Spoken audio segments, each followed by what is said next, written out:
From your favorite source for Chicago White Sox talk, delivering news, interviews, analysis, and more. This is the Sox Machine Podcast with your hosts, Jim Margulis and Josh Nelson. Welcome to a new episode of Sox Machine Live. I'm your host, Josh Nelson, alongside the managing editor of SoxMachine.com. It's Jim Margulis, as we are streaming live this Thursday night on October 12, 2023. We got a lot to talk about as far as some the first offseason rumors, which is not really new for one particular player, but for another player, it's kind of new, as it follows up a conversation that we had during our roundtable discussion with our friends Dan Bernstein and Lawrence Holmes on 670 The Score. So that's going to be a big chunk of the conversation that we'll have. We'll also talk about as far as the MLB postseason, and that's where we'll keep an eye, because as we are currently streaming, the Philadelphia Phillies and the Atlanta Braves will get started in Game 4 of the National League Championship Series. Boy, Jim, is there unnecessary drama about covering that series that has recently came to light today. And we've got an ALCS matchup down in the heart of Texas, a big one. The Texas Rangers, red hot. They have yet to lose a postseason game. We'll be going up against the Houston Astros, who are making their 7th consecutive trip to the American League Championship Series. But Jim, there is nothing bigger in the Chicago White Sox world, baby, than talking about Salvador Perez as a rumor target this offseason. Man, we've been talking about this since the trade deadline, and we poked fun at it, and we've been making a joke like, this is funny, probably isn't going to happen, and then probably will happen. And now we got Bruce Levine at 670 The Score, a day after we were there with Dan Bernstein and Lawrence Holmes, again, joking about how the White Sox were going to be going after Salvador Perez. Our friend James Fegan made the mention of Whit Merrifield, and then a day later, here we are. Sources tell Bruce Levine, yeah, the White Sox are interested in going after Salvador Perez and Whit Merrifield.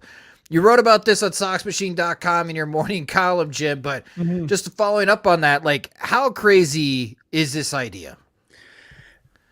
It depends on who you deem is crazy. It's perfectly sane and reasonable within the White Sox ecosystem and their preference for former Royals and the way they immediately rushed to jump the market with unimpressive signings. Like we saw that with Adam Eaton, we saw with Mike Clevenger, although Clevenger turned out okay performance-wise, but they always rush to like cut a corner, because they think like they're the ones who figured out the corner to cut before everybody else. And sometimes it works, sometimes it doesn't, but like making your mind up or like stating your intentions, or even like, you know, maybe not intentions necessarily, but stating your interest in somebody like Whit Merrifield, who really is like worth a 1-year contract or 1 year in a team option or something like that, based on the way he's trending, is really like, you know, it's well within the White Sox, but it doesn't make any sense from like a team that's in the White Sox position of needing to get an interesting roster as quickly as possible. Like Whit Merrifield is not all that interesting. He helps in some regards, hurts in other regards.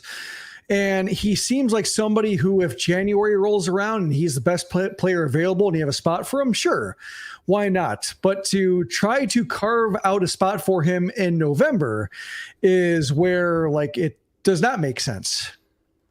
Yeah. So again, this rumor comes from our friends over at 670 The Score, from Bruce Levine. This was assuming James Fegan is not Bruce Levine's source. Yeah. It'd be kind of funny if he was. But let's break this down, and just like, I want to start with Salvador Perez, because there's a line of lunacy here. Like, I know we've been joking about it, Jim, but let's actually break this down. So in our roundtable discussion, I brought up these numbers. This is the Moneyball math. Again, the White Sox, if they're trying to compete in 2024, you need to build a team that's projected to win 86 games. In order to do that, you need an offense projected to score 775 runs. You need a pitching staff and defense that will only allow 729 runs. So what you need this offseason, from where you are in 2023, You need 134 more runs, and on the pitching defensive side, you need to allow fewer than 112 runs. And if you want to be as good as you were in 2021, boy, you got a lot of work. You need 155 more runs on offense, and you need to allow 205 fewer runs. And the starting point for the White Sox, for those that are watching on YouTube, is just absolutely awful. And we talked about this in previous episodes. This is the worst offense since 1986. This is the first time that the White Sox have had a team on base percentage below 300 since they lowered the mound, right, Jim? 1969 is when they lowered the mound. Yeah. And they had a 291 on base percentage, and they had a 6.3% walk rate. Worst in Major League Baseball. The team approach is absolutely awful. So what I did, for those that are watching on YouTube and for those that are listening to the podcast version, I'll give you the play-by-play. I took Salvador Perez's numbers in 2023 and I added it into the free agent catching market, which I think there are three interesting options, Jim, in the free agent catching market. Texas Rangers catcher Mitch Garver, who's been mostly DH because Jonah Heim is a better defensive catcher than Garver. Gary Sanchez, who kind of had a resurgence with the San Diego Padres this year. And for the Milwaukee Brewers, Victor Caratini. I think those are the three best available free agent catchers. And for those that are watching on YouTube, you have to scroll to the bottom to see where Salvador Perez is. In 140 games last year, Perez was worth negative 0.3 WAR, so that's replacement level. Offensively, he was at 86 weighted runs created plus, so he's below league average at 14%. On base percentage, it was 292 with a 3.3% walk rate. So again, what I just mentioned, Jim, the White Sox had the worst walk rate in Major League Baseball in 2023. This is the worst on base percentage as a team that they've had since they have lowered the mound to what the level it is now since 1969. And this is a serious rumor that's gone all the way back to the trade deadline when we've heard this murmur. Like, Salvador Perez does not help you in these big needs. And looking at his defense, it continues to decline. His fielding run value, according to StatCast, was negative 8 runs below average. His framing runs above average is actually minus 7 runs. He's one of the worst framing catchers in baseball, and it's been that way. And here's the crazy thing. He has an above average pop time at 1.98 seconds, which is now an important metric with bigger bases, and we're seeing more stolen base attempts in Major League Baseball. But now there's a new stat called caught stealing above average on baseballsavant.com that measures on just how more successful or how less successful catchers are throwing out base runners at second base and third base. And despite having an above average pop time, Salvador Perez is minus 2 runs below and caught stealing above average. So I'm wondering if that's a throwing accuracy issue. So we're talking about a 33-year-old catcher, Jim, who offensively may help you in the power department with home runs, but doesn't help you in on-base percentage. And he is one of the worst defensive catchers in Major League Baseball, an area that you must improve upon because Carlos Perez and Corey Lee still struggle defensively for the White Sox.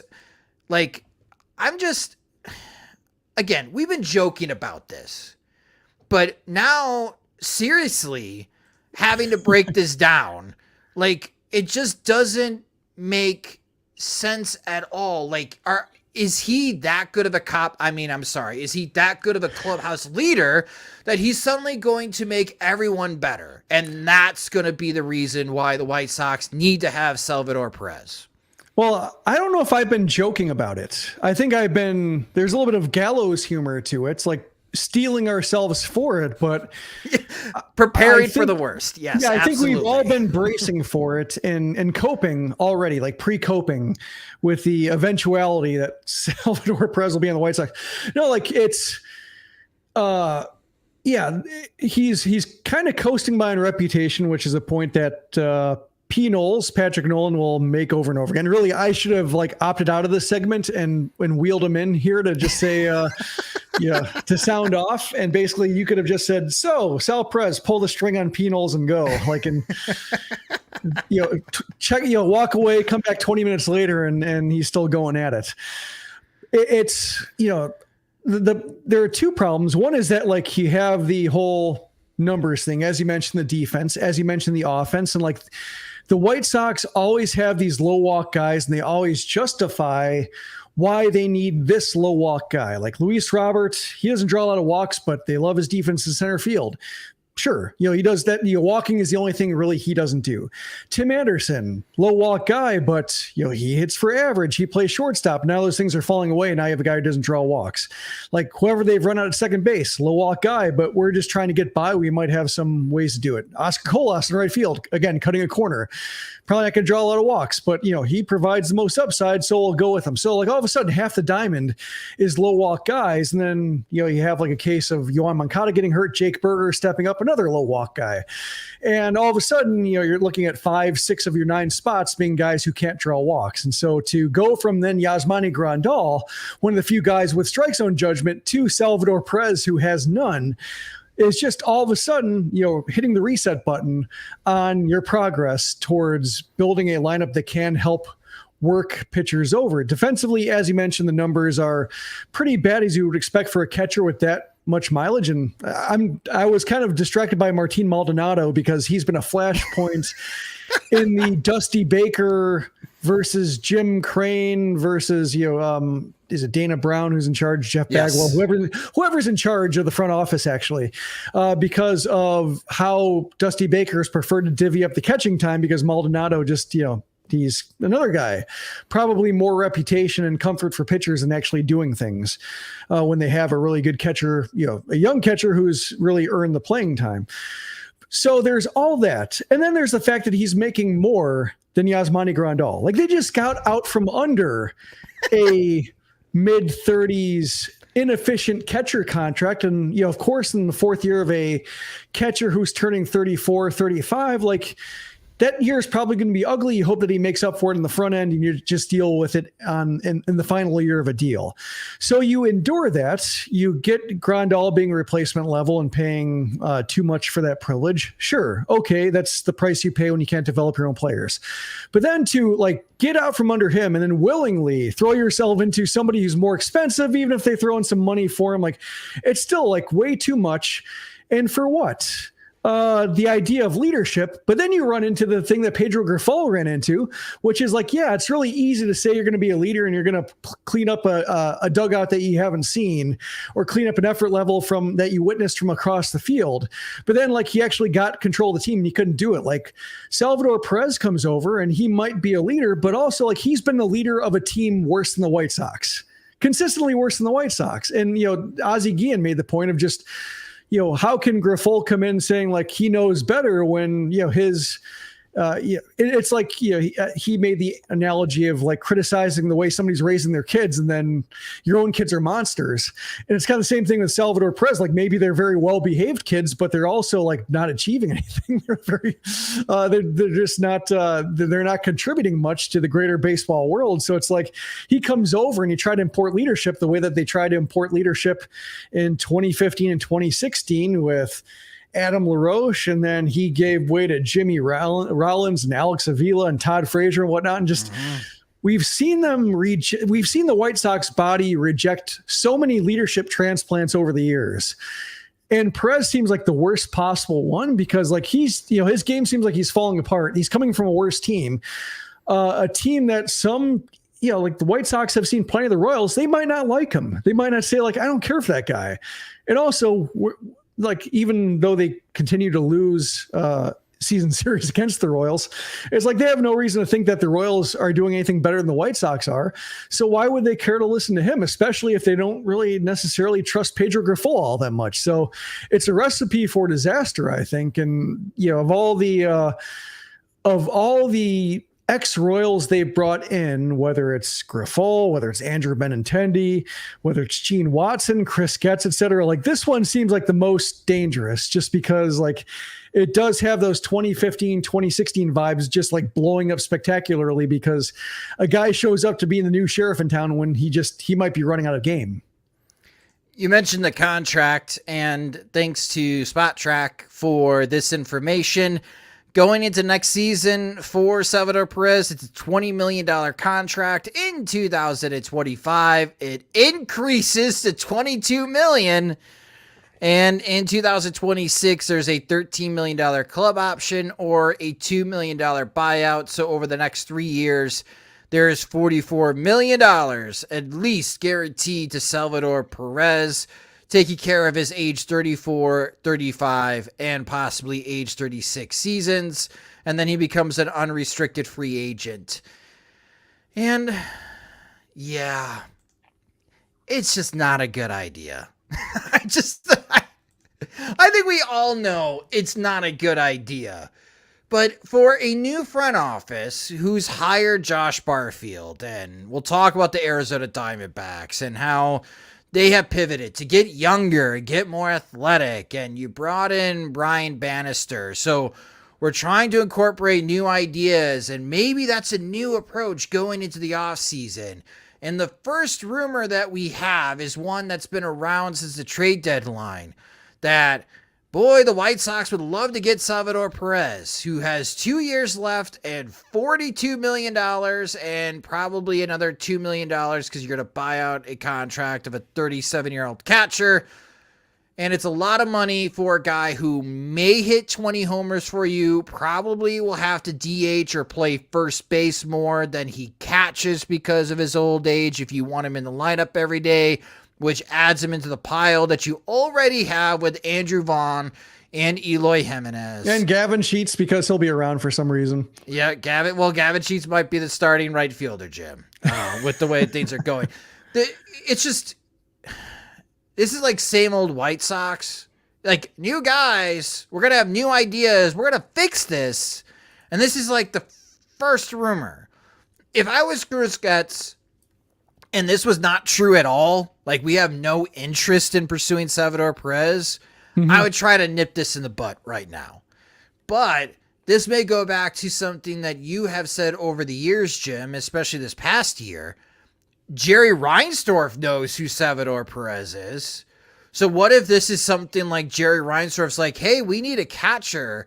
I like Salvador Perez's game, and he works really well with Pedro Grifol. So Chris, how about you make that work? You got in Gene Watson.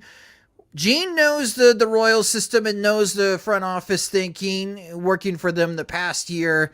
Well, I don't mind paying that type of money because I know Salvador Perez and he'll bring in fans of the stadium. No, he won't, Jerry. But yeah, I can see Jerry Reinsdorf being like, I know this guy. He's played well against us. Let's go after him, Chris Getz. Like, this could be a Jerry Reinsdorf idea. It could be, especially since, like, at the trade deadline, Chris Getz was not in charge, and those rumors were there. Sure. And if Pedro Grifol has a direct line to Jerry Reinsdorf, which it seems like he does, because Reinsdorf loves to feel important, and Grifol is very good at flattering people who are above him, because they're about the only people he's good at relating to or that he cares to relate to. He's terrible at relating laterally or downwards or outwards. That perhaps, when he was serving that suspension and he got in Reinsdorf's ear sitting in the owner's suite for a day saying, like, what would turn this team around? What shape these team up is getting a guy like Sal Perez here. And, I told Rick then Kenny that we needed to get him, and, maybe somebody else can get that job done. Somebody else has been in the Royals front office, and somebody else who might know other people in the Royals front office who might help get this thing done. And it's a scary thought, but because you cannot put it past the White Sox, it's a valid thought. How valid, I don't know, but there is at least some degree of validity to it. As in Rec in the YouTube comment section, put this comment in: the White Sox haven't had a player manager since Don Kissinger. But maybe Salvador Perez takes over for Pedro Grifol by Memorial Day. I mean, there was that whole idea that maybe Paul Konerko could take over as White Sox manager back in the day. Well, I mean, there's that TikTok, viral thread about when's the last, how often do you think of the Roman Empire, guys? And the White Sox make me think about it a lot. Like I would say at least every other day, because like, there you go. Like, bringing Sal Perez to overthrow, to stab Grifol in the back, like, get in because you're in good with the manager and then like stab him in the back and, take over the way that Getz, might have done that to Rick Hahn and Kenny Williams. Like, so yeah, the White Sox do have me thinking about the Roman Empire pretty often. E2, Salvi. Yep.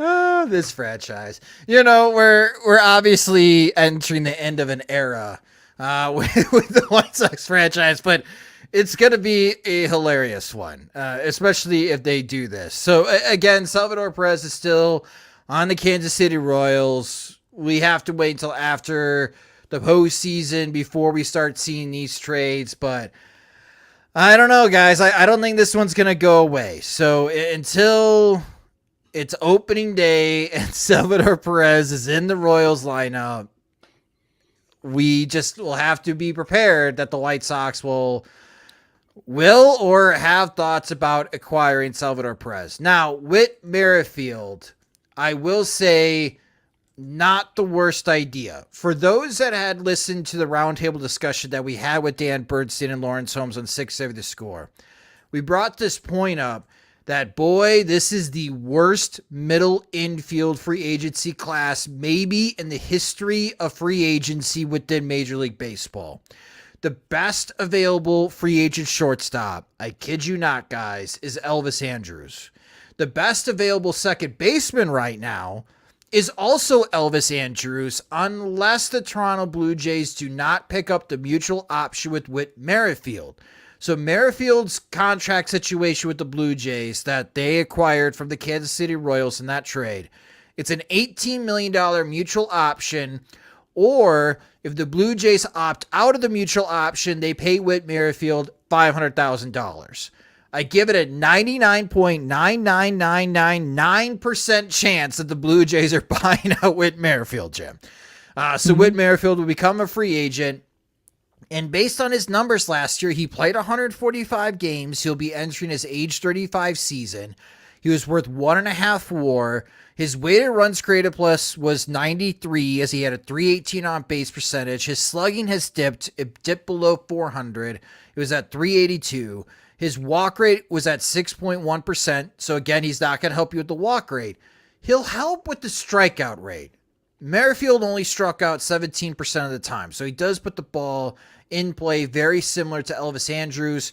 But as far as his fielding run value at second base, he took a step back when he got that playing time for the Blue Jays, as he spent most of the time in the outfield last year, as he was -3 runs below league average at second base. So if you're looking for like a better defensive second baseman, you're probably looking at Elvis Andrus or some other idea, maybe via trade, because the second baseman class is just really bad. But offensively, this is where it's not a terrible idea, because we talked about it with our infield review in our last podcast episode. Second base is a mess for the White Sox. I have serious questions and doubts that Lenyn Sosa, Romy Gonzalez, and Zach Remillard are even major leaguers. So if you're looking to bring somebody from the outside in, someone that may have that has postseason experience and maybe could give you a short-term burst or boost, I should say, and a middle infield spot, it's not the worst idea in the world if you want to sign Whit Merrifield to a 1-year contract. It's just, you have to be careful here that it's not tampering, because he's still part of the Toronto Blue Jays, Jim. The mutual option hasn't been bought out. But this angle makes more sense to me to go after someone like Whit Merrifield and Salvador Perez. It would be very much like the White Sox to tamper with somebody like Whit Merrifield versus like Shohei Ohtani or right, out of all the players. We're going to lose a second round draft pick because we tamper with Whit Merrifield. Exactly. Oh, that would be the most. That would be like the best way for Chris Getz to start his first offseason would be to tamper for Whit Merrifield. Yeah, it's like, this is where writing about it, I talked about like their this is going to break people in two camps of White Sox fans. Either one, like, yeah, Whit Merrifield can make some sense. He does some things well, some things don't. You have to worry about whether he's losing too much of his impact contact or where the walk rate will collapse and everything. But, it might work out, especially if you can keep it to 1 year. And then you have people who are like, no Royals. Like no more Royals. And I'm more in the latter camp just because I do treat them like an invasive species, that it's just, they just keep spreading and they keep thinking, like they keep enabling each other. And so that's what makes me wary about it. But I get the appeal. Just the problem when it comes to jumping the market is like, there isn't, one thing that scares me about Merrifield, if I shouldn't say scares me, it's overstating it, because like, I don't think the White Sox have enough stakes to play for to be legitimately scared by any 1 year contract. I think it'd just be kind of more annoying, or like bottom could fall out, is like, he was 26 for 36 stealing bases, like caught 10 times with the new base rules and the new pace of play pickoff rules. And like his efficiency was actually pretty low. So is he losing a step on the base paths? Is that part of his game going to fade on him a little bit? And then like, his exit velocity, like the impact of his contact has really taken a nosedive the past couple of years. So like, is he going to get on base enough to make use of those wheels? Like, it's the whole idea of Pedro Grifol saying like, I want to play a more aggressive game, a more speed-based game.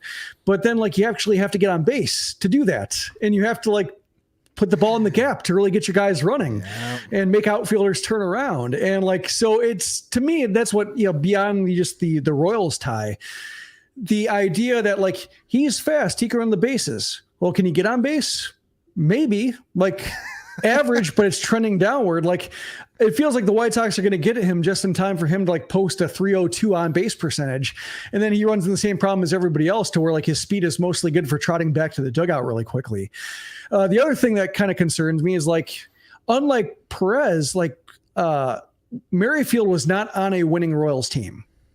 Like they were 81 and 81 in his first year, and then it was all losing teams. In fact, like probably the most prominent dugout moment he was involved in, when he was one of the unvaccinated players, one of like 12 or 13, I think, who did not get the vaccine, partially beliefs, but also partially because it was a series before the All-Star break and they're going to Toronto. And yeah, I imagine a lot of players are saying, well, if I don't get the vaccine, then I can get that series off and get an even longer All-Star break. And so like, oh yeah. Yeah. So you had like players who weren't vaccinated and players who just might not have like cared enough about playing for the Royals and going to Canada to be like, yeah, I'll take a hit just to get a longer vacation during the season. And like, he had players sniping at him, like Nicky Lopez was calling, it seemed like he singled out Merrifield, calling him selfish. And like, he was like at the center of that mess because like he was like unapologetic about it and just, didn't get why it's such a big deal. And like, that was his moment of leadership or lack thereof. And so like, yeah, just, there really isn't going to be anything there in terms of pull, or, he doesn't have like Perez's reputation as far as being a galvanizing force. In fact, like the one time we know that he's made a difference has been for the opposite reason. So there's that as well. So that's what makes me apprehensive about it. And like, if January rolled around, they didn't have a good idea for second base and Merrifield's still out there, sure. Like, I don't see any downside in that, but like making him or leaking that he's a possible priority in October, when his numbers could very much be like, he's ordinary at best right now and might be like below average at best in a year or two. That's, I think, what makes me nervous. And then you throw in the whole Royals, stink on them on top of that. And I don't like the fit right now. We got a super chat for those that are streaming on YouTube from our friend Aloha, Mr. Hand. Have a drink to celebrate Salvi Day. Not yet. It's not Salvi Day yet until the White Sox actually acquire Salvador Perez. But thank you for the super chat. Aloha, Mr. Hand. We also got this comment from Tim. You mentioned jumping the market, and Tim wrote to us, when Bryce Harper and Manny Machado were free agents, the White Sox couldn't be bothered. But with the worst middle infield in free agency history trademarked, the White Sox are going to jump this market. And probably. Again, for those that are watching on the YouTube stream, for those listening to the podcast feed, your best free agent options at second base, Whit Merrifield, if that mutual option gets bought out, Jorge Polanco, we'll see what the Mets want to do. It's just $1 million buyout. I would like Jorge Polanco more than Whit Merrifield as an option because I think offensively, Polanco has the best potential to provide instant impact for the White Sox. And then Elvis Andrus. There you go. I mean, you got Rogan Odor, who was worth half a win in 59 games last year. 86 weighted runs created plus, but his on-base percentage was below 300, despite having a 10.8% walk rate. I mean, that's kind of impressive. And Adam Frazier, who might be one of the worst defensive second basemen in Major League Baseball. So, again, those are the options for those that are getting prepared for your Sox Machine offseason plan projects. And, again, this is the first rumor that we've got so far. So, according to Bruce Levine, is 670 The Score. Even though we keep joking about this, the White Sox are looking to pursue Salvador Perez via trade and waiting to see what the Toronto Blue Jays do with Whit Merrifield. And I hope we get better rumors, Jim, as the offseason continues to move forward. So much to look forward to as soon as the World Series is over. Got the Tim Anderson and Liam Hendricks option decisions, and then let's see if they can make magic happen during the GM meetings in mid-November for Salvador Perez. Woo, tamper. Yes, gotta love tampering. All right, so that's the latest news as far as the Chicago White Sox. Let's pivot over to the MLB postseason, which has been terrific, and moving over to the American League, and we've got ourselves an ALCS matchup now, and it's all about the state of Texas. The Texas Rangers swept the Baltimore Orioles, a bit of a surprise, and the Houston Astros took care of the Minnesota Twins in 4 games, winning both games in Minneapolis, with the Twins winning game 2 thanks to Pablo Lopez and Carlos Correa having very good games. But the Houston Astros, in large part, Jose Abreu, Jim. Jose Abreu had 2 big home runs, one in game 3 that was a huge shot in the first inning, a 3-run shot, and then he had a 2-run shot to put the Astros up 3-1, and they eventually win that game 3-2. So Jose Abreu playing a significant factor. Good for him. He needed moments like this, and you could see that he was really irritated the White Sox weren't allowing to have him. And so, yeah, I'm glad he's making the most of it, even if his regular season was a disappointment. Like, this is why you try to sign with a team like the Astros, because even if you have a disappointing season, if you make up for the postseason, nobody cares, at least until the calendar flips over next year. Like, if he plays a significant role, and even if they, fare poorly in the ALCS and they lose against the Rangers, like if he has a good series, people will be like, oh, he helped us beat the Twins. And a lot will be forgiven. And then you'll go next year, maybe things will be a little bit better, or maybe he'll just get a little bit older and just be as rickety playing wise. But yeah, nice to see him redeem himself a little bit, because he definitely deserved better than what he'd shown the Astros the first year, and definitely deserved a longer leash based on how much he gave the White Sox, which is not appreciated when you go to a new market. So the ALCS is going to start on Sunday, October 15th at night. And the NLCS, the Arizona Diamondbacks are there. We'll talk about the NLCS here in a moment. Game 1 will start on Monday, October 16th, but you will have Game 2 of the ALCS on Monday, October 16th. So that's when the Rangers and the Astros will play against each other starting on Sunday. And with this matchup between Texas and Houston, I think what's most impressive is that this is 7 straight years now for the Houston Astros in the American League Championship Series, Jim. Mm-hmm. And I'm going to keep bringing this up. I know the White Sox, especially Chris Getz, mentioned that thankfully they're in the American League Central. So when they say we're going to build a team to compete, their goal is to win the division and just make the postseason. But there's one part of making the postseason in the American League, and the other part is trying to win the American League pennant. And it is very obvious in the American League, all roads go through Houston. Mm-hmm. You are trying to build a team that could defeat the Houston Astros in a 5 or 7 game series. If you realistically, as an American League team, want to win a World Series, Texas has this task this year, but in future years, Baltimore, Tampa, pretty much every team in the American League East, Seattle if they want to bounce back, the Angels if they ever want to get serious, and whoever wins the American League Central, like, again, it's one thing to make the postseason, win your division, and show up, fantastic. But if you want to make it the World Series in the American League, you got to build a team to beat the Houston Astros. And yeah, the whole cheating scandal makes them really easy to root against. But I find myself respecting the hell out of the Houston Astros, Jim, because even with like a whole new front office and new managers, and yeah, you have some of the guys that stayed in like Bregman and Altuve, but they've entered new faces into the lineup and into the pitching rotation. They keep doing this. They keep showing up, and here they are, just 4 more wins away from winning another American League pennant and going to the World Series.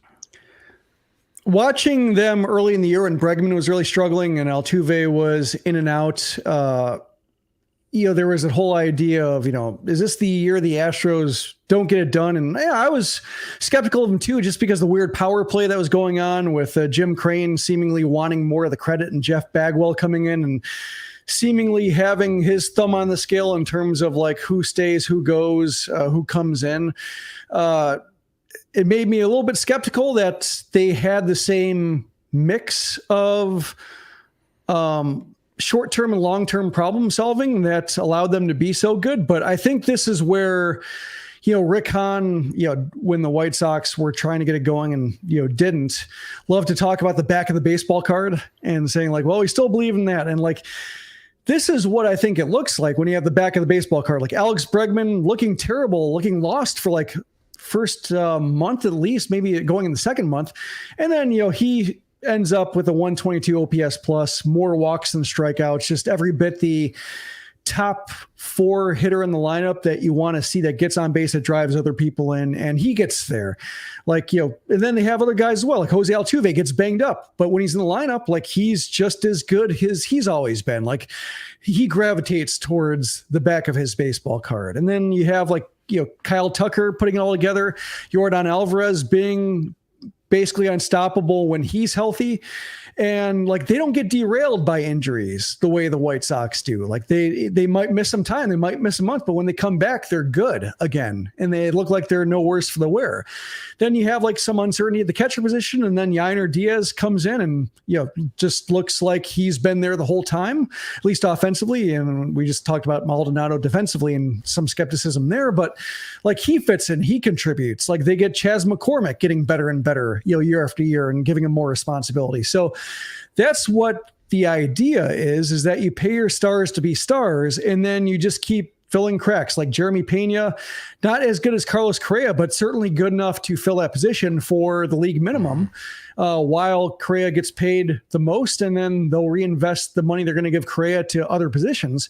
Pitching is maybe like the one area where it did kind of come apart, and they did have to basically pay for Justin Verlander. They were lucky enough that he was available. Maybe if Verlander isn't there for basically cash and low-level prospects, because Steve Cohen will just, happily,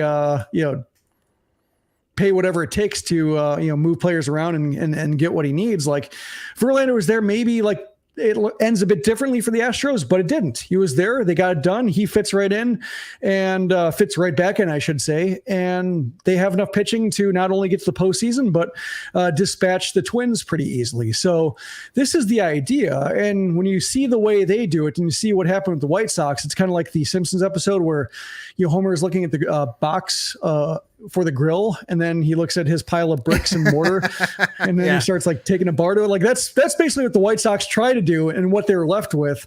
And now they just have a big mess that they can't even, they're trying to clean up, but also just might have to wait for like the weather to take away. Yeah, this series against the Texas Rangers, again, the Texas Rangers have everything is just firing on all cylinders right now for the Rangers. They're getting great starting pitching. The offense has lived up to the hype. Scoring bunch of runs. Defensively, they have been really strong. They have been making some outstanding defensive plays in this postseason. Sweeping, again, Texas on the road swept the Tampa Bay Rays. Won games 1 and 2 in Baltimore. So they have played 5 postseason games, 4 of them on the road. They won all 4 against the top 2 teams in the American League this year as far as win-loss record in Tampa and Baltimore. And I know we've been talking mostly about the Houston Astros because here we go again. The Astros are here. They have proven on how to get here. They are proven winners. Can the Texas Rangers, the upstart team, continue this hot streak? And if the Rangers can, this is a very similar run we saw last year with the Philadelphia Phillies, Jim, where they just took over the postseason in their bracket. And I cannot wait for this series. This is going to be so entertaining, especially the fan environments. We talked about this before in a previous episode on how home crowd environments can really impact on how the series are played. It didn't have any impact in Minneapolis because the Houston Astros pretty much shut up the Twins fans immediately and taking early leads and holding on to them. And it was a good showing by Twins fans. I did like that they were counting down the clock. That was very loud. You could hear it on TV. That was pretty cool from Twins fans, but it didn't matter. The Twins lost both of those games. And we know that home field advantage has been huge for the Philadelphia Phillies, but Houston and Arlington, which is right by Dallas, Texas, relatively short commutes. I could see a lot of fans traveling back and forth for these games. I hope it goes 7 games because it'll just be great entertainment. I know a lot of people will say that they're expecting the Houston Astros to win, but I find it very difficult to count out the Texas Rangers and just how well they have been playing in this postseason. I know it's a small sample size, Jim. It's just 5 games, but they dominated Tampa Bay and Baltimore. And Baltimore and Tampa Bay were the 2 best teams in the American League this year. Well, on one hand, they're upstarts, and on the other hand, they have Marcus Semien and they have Corey Seager.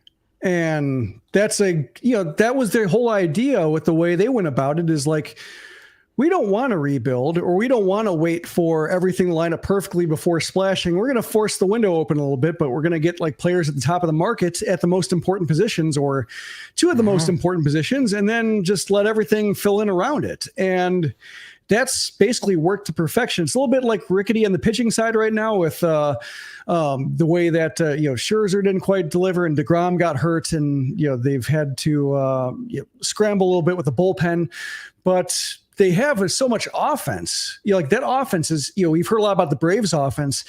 The Rangers have a little bit thinner maybe of a lineup in the outfield, not quite as stacked, but I mean the infield, especially Seaman and Seager in the middle, but also Young is great. Mitch Garver has rediscovered that form at the Twins to give 2 dangerous catchers, which you normally don't see.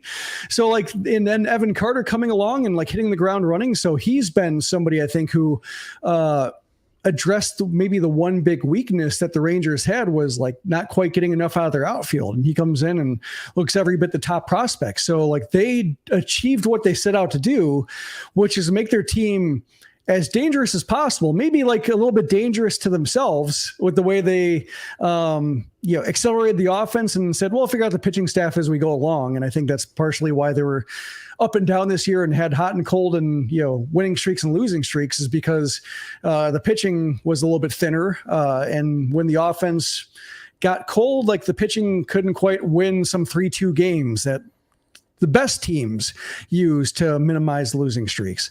But they're pretty much there when they have enough pitching, not even great pitching, but just enough because their lineup is pretty much relentless. So that's what I think is fun about them. And I like seeing them succeed. I was skeptical just because of the pitching issues, but I'm happy to see them succeed because it's a good model for teams that are trailing or teams that are just wanting to kickstart their lineups, just pay for really good players who are young enough and athletic enough and have margin for error, whether it's if they're not that, if they have a little bit of a power slump, they at least get on base. If they lose the strike zone, they at least have power. If they play a premium position, if they have a rough defensively, they can move down the spectrum and still contribute at third base or a corner outfield spot.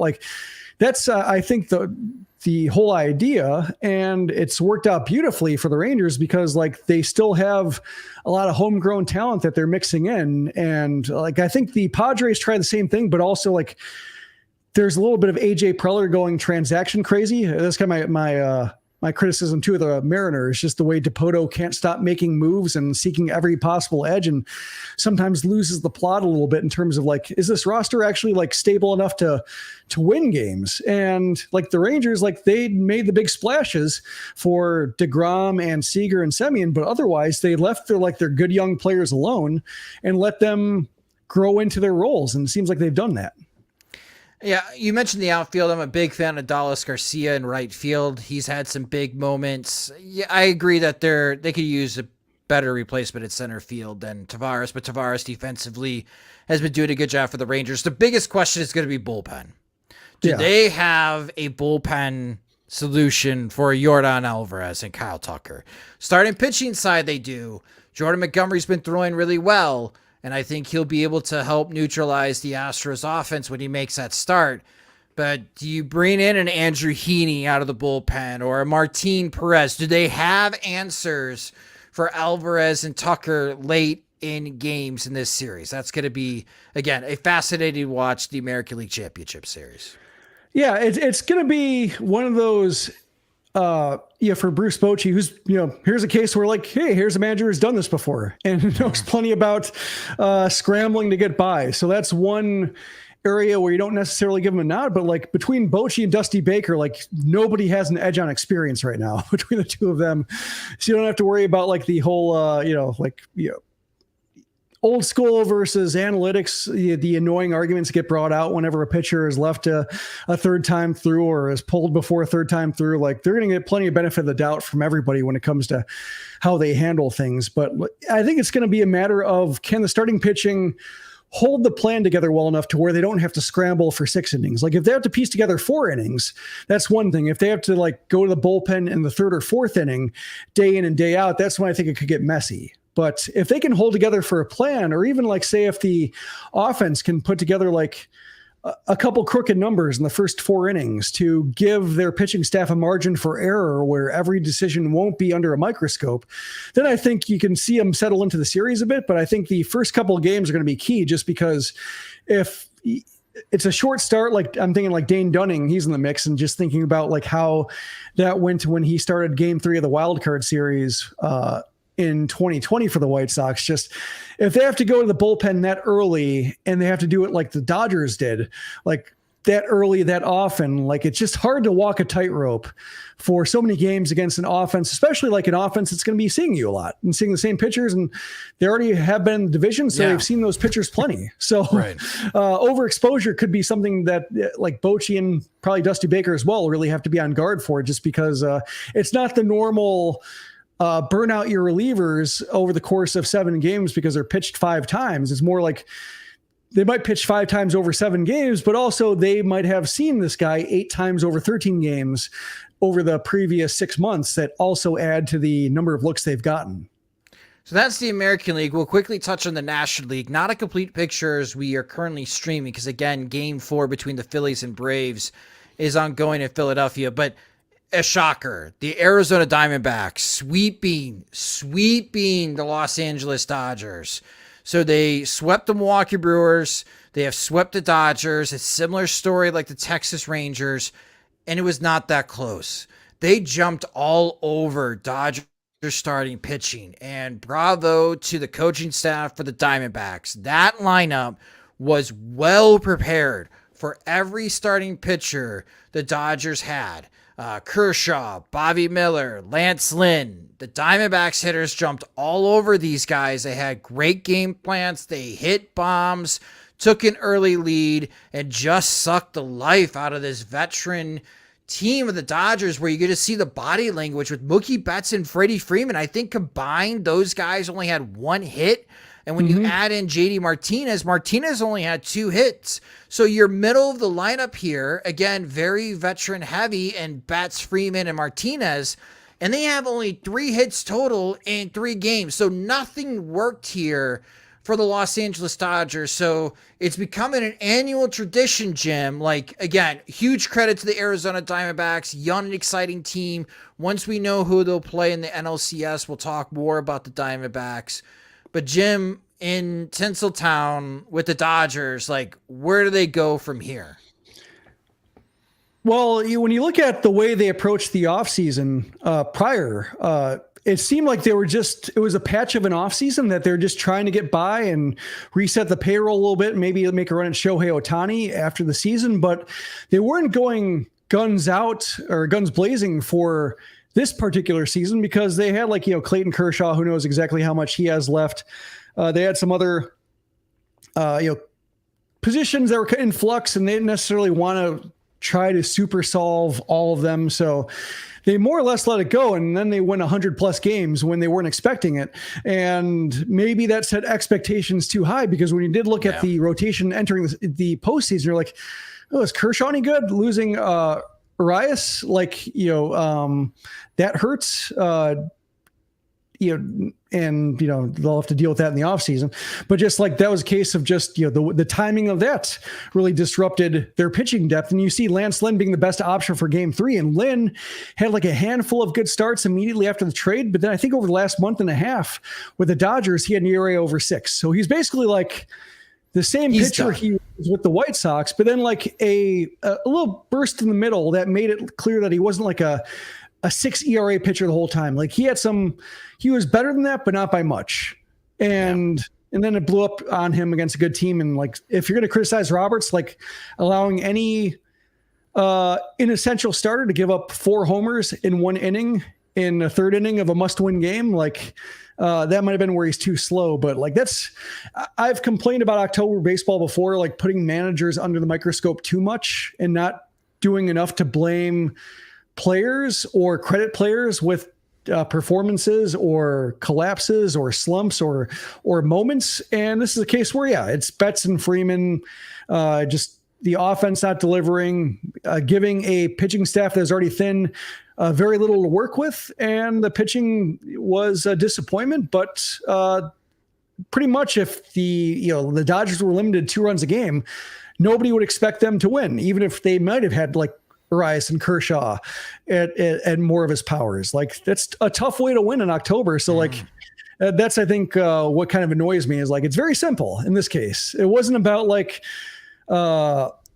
times through the order or lineup or, lineup arrangements or whether bad bench players were hitting instead of good players. It was just all stars not showing up because they needed those stars to mask the deficiencies elsewhere on the roster. The Dodgers have won 10 of the last 11 National League West Division titles. However, they've only got 1 World Series, and that was in 2020 in the shortened season. So I can understand where Dodgers fans are it's not enough.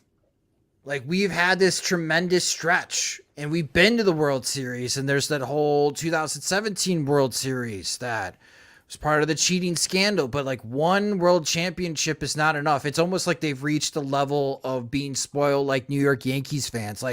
We've got 27 world championships, but we haven't won one since 2009. So we're all depressed right now in the Bronx because we can't even get to the postseason now.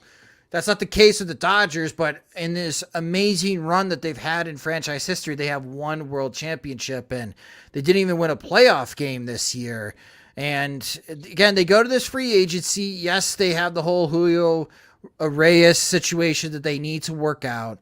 And I do believe that he is a free agent, so that will work itself out. There's not the Trevor Bauer situation that they have to worry about now on a money side. But Shohei Ohtani can't pitch for 2024. And you need pitchers. So it'll be really interesting to see what the Los Angeles Dodgers do this offseason. But I can understand where there's more pressure now than ever to bring home another world championship. And again, 10 of the last 11 National League West Division titles. Man, I wish the White Sox had that type of run. We would be a lot more positive and happier, and maybe we would be depressed. Oh my gosh, they got swept by the Diamondbacks. But from an outside perspective, I can understand the pressure for the Dodgers, but I still expect them to be there next year. Yeah, also 2020 winning it then when fans couldn't really show up and enjoy a World Series title the way fans normally could. No parades, no sold out games, World Series games at home like that. I can understand why that one doesn't feel like a normal World Series title might have felt like. Yeah, good point. Couldn't have a big parade in Los Angeles.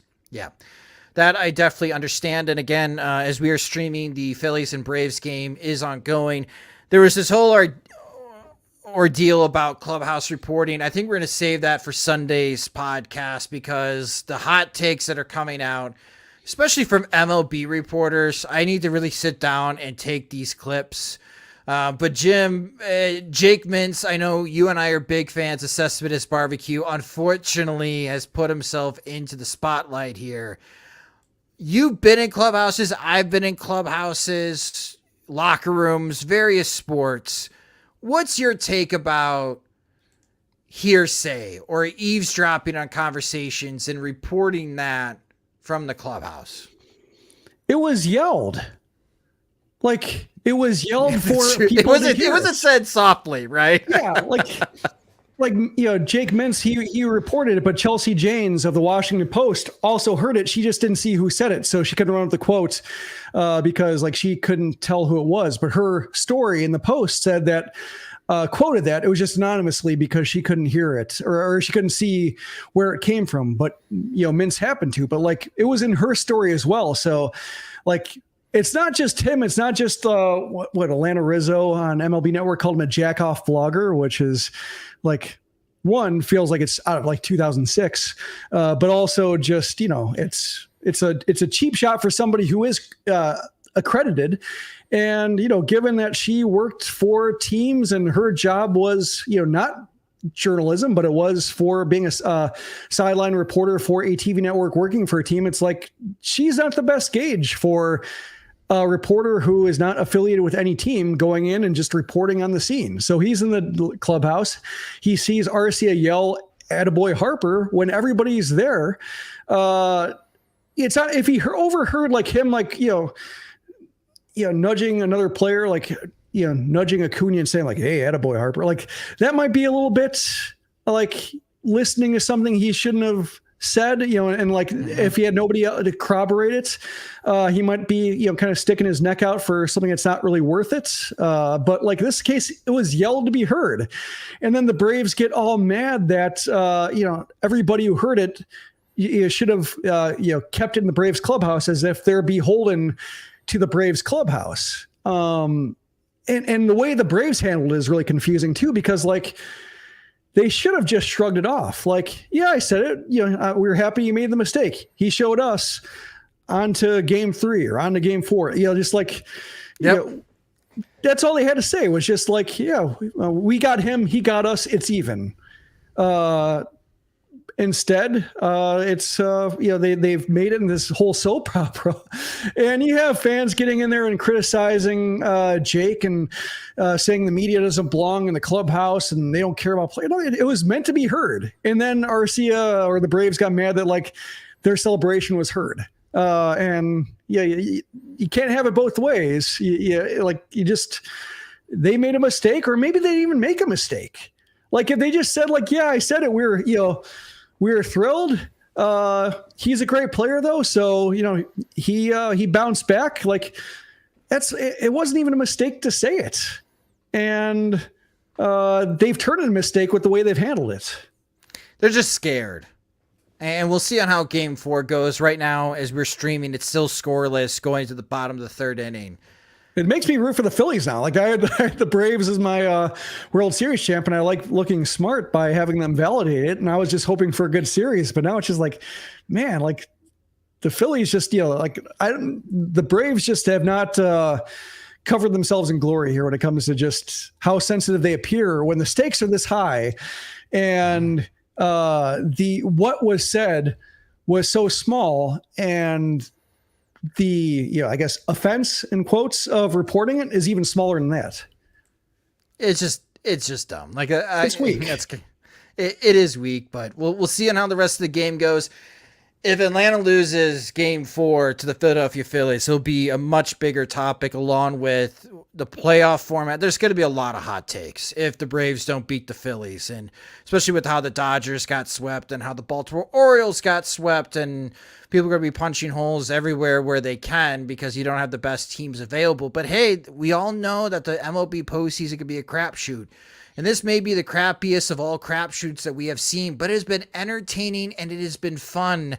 We do not need media blaming media, dumb drama. It's just dumb.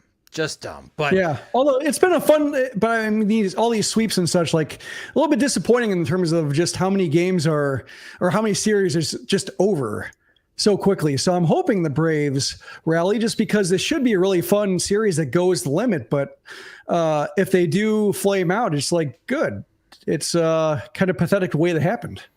Yes. Well, that will do it for this episode of Sox Machine Live. Thank you guys so much for listening and watching, especially in the live stream. For those that are watching, if this is the first time you're watching a video on our YouTube page at youtube.com/SoxMachine, please subscribe to our YouTube channel. We have about 1.34 K subscribers, so a little bit more than 1,300 subscribers already. Please subscribe to our YouTube channel and you'll be alerted whenever we have new videos will be posted up, and we'll continue to produce more videos during the offseason as we cover the Chicago White Sox. We always take the audio from Sox Machine Lives and the YouTube streams and upload it into the podcast feed, which you can subscribe to the Sox Machine podcast wherever you listen to podcasts, such as Spotify, Apple Podcasts, Google Podcasts, and Amazon Music. You can follow us on social media. We're on Twitter, or X. Now it's called Instagram, Threads, Blue Sky. We're at Sox Machine. You can follow me on social media platforms at SoxMachine_Josh. If you enjoy our work and you want more, you can get more by becoming a Patreon supporter at patreon.com/SoxMachine, where our Patreon supporters get exclusive content, and they also receive ad-free versions of both the podcast and the website. Monthly plans start at $2, or you can save with an annual subscription.